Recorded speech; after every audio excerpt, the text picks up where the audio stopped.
রাজ্যে পালাবদল হতেই আগের তৃণমূল আমলের ট্রেড কালচারের বিরুদ্ধে এবার সরব হল সাহিত্য সংস্কৃতি জগতের তিনটি সংগঠন। তাদের দাবি স্বজন পোষণ সরিয়ে ফিরিয়ে আনা হোক স্বচ্ছতা। হস্তক্ষেপ করুন মুখ্যমন্ত্রী ও রাজ্যের তথ্য সংস্কৃতি মন্ত্রী শুভেন্দু অধিকারী। উঠল এমনই দাবি। তিনটি সংগঠনের ডাকা সাংবাদিক সম্মেলনে উপস্থিত ছিলেন শিবপুরের বিজেপি বিধায়ক ও অভিনেতা রুদ্রনীল ঘোষ। আয়োজকদের অভিযোগ, মমতা বন্দ্যোপাধ্যায়ের সরকারের সময় বিভিন্নভাবে বঞ্চনা এবং হেনস্থার শিকার হতে হয়েছে রাজ্যের সাহিত্য জগৎ থেকে শিল্পী জগৎকে। আমরা এটা পরিচ্ছন্ন একটা জায়গা চাইছি।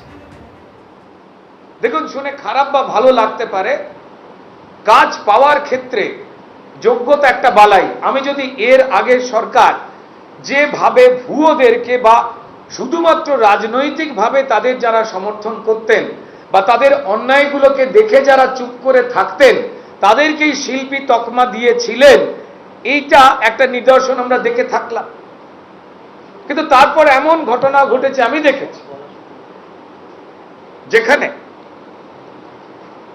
রুদ্রনীল ঘোষ হোক বা কবি বিনায়ক বন্দ্যোপাধ্যায় হোক বা বাকি আরো যারা রয়েছেন তারা হোক না কেন, তপনদা হোক, দীপ্তিমান বাবু হোক, এখানে পীযূষ বাবু হোক, প্রবীর বাবু হোক, যাই হোক আরো যারা রয়েছে, দুটো জিনিস একটু মাথায় রেখে দেওয়ার পর আমাদের কোথাও নিজেদের আয়নার মুখোমুখি দাঁড়াবারও দরকার আছে। যে ঘোলা জলে বেশ কিছু লোকজন মাছ ধরেছে, কিন্তু এই সময়তে আবার কিছু ঘোলা জল নিজেদের যোগ্য বলে ঢুকে পড়ছেন না তো।